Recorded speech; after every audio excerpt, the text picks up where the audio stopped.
नमस्कार जोहार सभी दोस्तों का स्वागत है आप सबका आज की वीडियो में। कुछ इंपॉर्टेंट टॉपिक पे हम लोग आज बात करेंगे।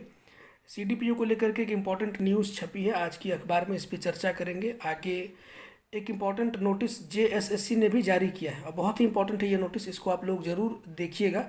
मैं एक्सप्लेन करूँगा इसमें क्या बोला गया है, बाकी आप लोग साइट पर जा करके देख सकते हैं। ठीक है, ये फ़ोटो बहुत ज़्यादा वायरल हो रही है मुख्यमंत्री जी की, इस पर भी लोग अलग अलग तरीके की बात कर रहे हैं और सबके अलग अलग प्रिडिक्शंस हैं। बहुत लोग बोल रहे हैं कि अब ऐसा लग रहा है कि शायद जेएमएम अब बीजेपी में शामिल हो जाएगी। ठीक है, पता नहीं ऐसा कहने का क्या बेसिस है, इस पर भी हम लोग थोड़ी बहुत बात करेंगे।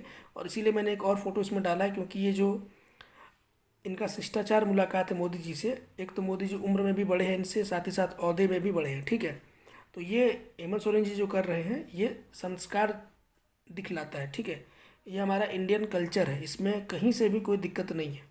ठीक है, और ऐसी बात नहीं है कि मोदी जी के साथ ही इन्होंने इस प्रकार का बिहेव किया। ये देखिए, आप गवर्नर के साथ भी फ़ोटोज़ निकाल के देख सकते हैं। गवर्नर्स को भी हमारे मुख्यमंत्री जी ऐसे ही ग्रीट करते हैं, जो कि बहुत अच्छी बात है। ये बहुत ही अच्छा जेस्चर है, मुझे काफ़ी अच्छा लगा। अब आपको अच्छा लगा नहीं लगा ये आपकी बात है, लेकिन इसमें कहीं कोई दिक्कत नहीं है। और इससे आप ये बिल्कुल भी अनुमान ना लगाएं कि भाजपा में शामिल हो रहे हैं, ऐसी कोई बात नहीं है। नीति आयोग की मीटिंग हुई थी कुछ महीनों पहले, जितने भी इंडिया गठबंधन के मुख्यमंत्री हैं जैसे ममता बनर्जी, नीतीश कुमार, इन सब ने बॉयकॉट किया था, लेकिन हेमंत सोरेन जी गए थे। इनके ऊपर उसके बाद भी लगातार ईडी के समन्स आ रहे थे, तमाम चीज़ें हो रही थी, लेकिन फिर भी ये गए थे, क्योंकि नीति आयोग की मीटिंग अपनी पर्सनल दुश्मनी निकालने की जगह नहीं है। ठीक है, ये राज्य की जनता के लिए होता है ये सारी चीज़ें। ठीक है, तो वही बात होती है, प्रोटोकॉल होता है तो फॉलो किया जाना चाहिए। और कहीं से कोई आप इस तरह की बात ना, ये कंक्लूजन में आप ना निकालें कि भाजपा में शामिल होने वाले, अभी तक ऐसी कोई बात नहीं है। ये लोग इलेक्शन से पहले, 24 का इलेक्शन से पहले, मतलब विधानसभा का मैं बात कर रहा हूँ, उससे पहले कभी भी एक साथ नहीं आएंगे। अगर सीटें कुछ कम पड़ती है, कुछ ज़रूरत पड़ेगी, तो पोस्ट इलेक्शन हो सकता है कि गठबंधन हो जाए, वो अलग बात है, लेकिन पहले साथ आएंगे दूर दूर तक संभावना नहीं है। ठीक है, तो जो भी ऐसी बात बोलते हैं, राजनीतिक समझ उनकी थोड़ी कम है। ठीक है, आप प्रिडिक्शन कर ही रहे हैं तो एक चीज़ ये प्रिडिक्ट कर दीजिए कि आज सेमीफाइनल का मैच है। ठीक है, देखते हैं आप में से कितने लोगों की बात सही होती है। एक तो विनर, इंडिया न्यूजीलैंड में कौन विनर होगा, ठीक है, प्रिडिक्ट करिए। साथ ही साथ मैन ऑफ द मैच कौन होगा। ठीक है, मैन ऑफ द मैच, जो लोग क्रिकेट देखते हैं उन लोगों से ये सवाल है, आप लोग प्रिडिक्ट करिए। बस ये देखना है कि कितने लोग सही प्रिडिक्ट कर पाते हैं। मैच अगर अच्छा हुआ, अगर इंटरेस्टिंग हुआ, तो हम लोग बाद में इस पर लाइव आकर के थोड़ी बहुत चर्चा वगैरह करेंगे। अगर इंटरेस्टिंग हुआ तब, एक तरफा मैच जैसा कि अभी तक भारत एक तरफा जीतते आ रही है उसी प्रकार का हुआ, तो फिर चर्चा करना कुछ बनता है नहीं। ठीक है, लेकिन चूंकि सेमीफाइनल है, आपकी पहली जितने भी आपने मैचेस जीते उसका कोई मतलब है नहीं। ठीक है, आज अगर आप हार गए तो नॉकआउट वाला स्टेज है, आप हार गए तो आप सीधे बाहर होंगे। और न्यूजीलैंड ने पहले भी भारत को परेशान किया है, जो लोग क्रिकेट देखते हैं उनको बहुत अच्छे से पता होगा। ठीक है, तो मैच कहीं ना कहीं इंटरेस्टिंग होने वाला है। ठीक है, अब देखते हैं इस नोटिस को। इस नोटिस में बेसिकली बात ये बोली गई है, आप में से बहुत सारे दोस्त होंगे जिन्होंने इस तरह के न्यूज़ सुने होंगे कि बहुत जगह से कॉल आ रहा है। ठीक है, और कॉल में बोला जा रहा है कि आप अपना सर्टिफिकेट वगैरह सारा दे दीजिए। ठीक है, और पैसे आपको लगेंगे, पैसे ज्वाइनिंग के बाद देना है। ठीक है, आप सिर्फ सर्टिफिकेट दे दें, आपका पूरा व्यवस्था जो सेटर्स है वो लोग कर देंगे, आपको क्वेश्चन पेपर प्रोवाइड कर देंगे, सारा चीज़ कर देंगे। फिर जब आप ज्वाइन कर लेंगे फाइनली, आप पैसे दे दीजिएगा। तो उसी से आगाह किया है जेएसएससी ने। ठीक है, कि अगर आपको कोई कॉल कर रहा है और आपको ये बता रहा है कि हम एजेंसी से रिलेटेड है या फिर हम जेएसएससी में काम करते हैं, तो आप विश्वास ना करें, ऐसी कोई चीज़ नहीं है। ठीक है, ये जेएसएससी अपने साइड से बोल रही है कि ऐसी कोई बात नहीं है। अगर आपको इस तरह के फेक कॉल्स आ रहा है तो आप केस वगैरह करिए, जो कि सही भी है। अगर इस तरह के फ्रॉड कॉल्स आपको आ रहे हैं तो आप पुलिस को इन्फॉर्म करिए। खुद मुझे बहुत सारे दोस्तों ने ये बात बोली है कि उनको कॉल्स आए हैं।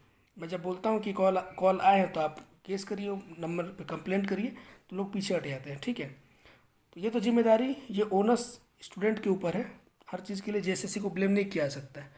अगर आपके पास कॉल आ रहा है, आपके पास इस तरह की चीज़ आ रही है, तो आप सामने आकर के कंप्लेंट करिए, इस तरह की चीज़ें रुकेंगी। ठीक है, लेकिन जो भी लोग फंसते हैं इस तरह की चीज़ों में, आप ना फंसे।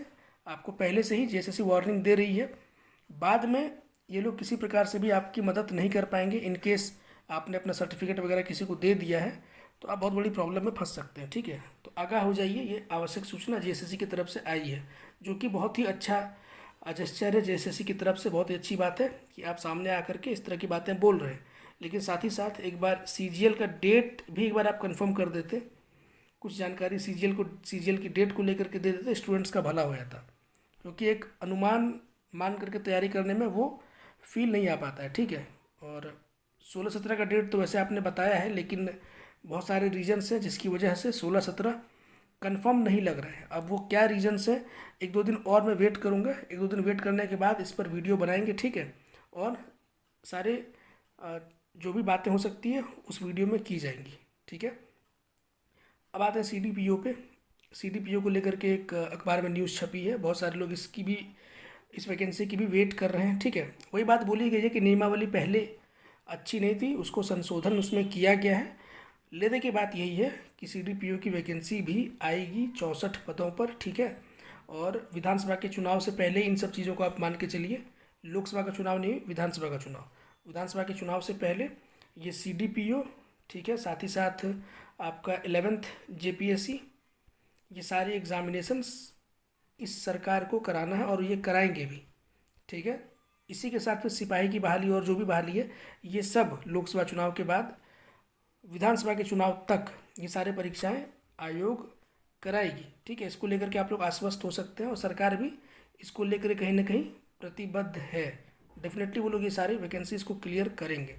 सरकार अपने तरफ से बिल्कुल इन सब चीज़ों को लेकर के प्रतिबद्ध है। आप किसी प्रकार के गलत इन्फॉर्मेशन और उसके चक्कर में ना रहें। जो लोग तैयारी कर रहे हैं जेपीएससी की, तैयारी करिए, क्योंकि आज एग्जामिनेशन साधारण नहीं होता है।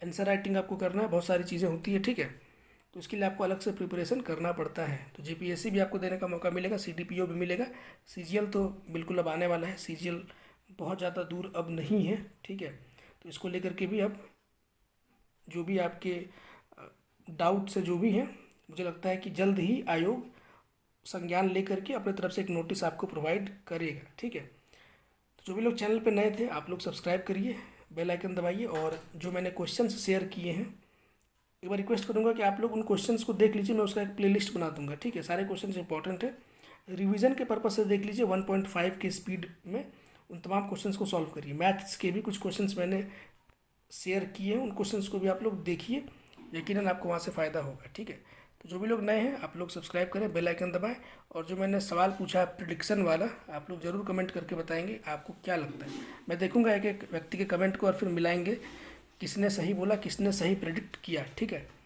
तब तक के लिए टेक केयर, गुड बाय।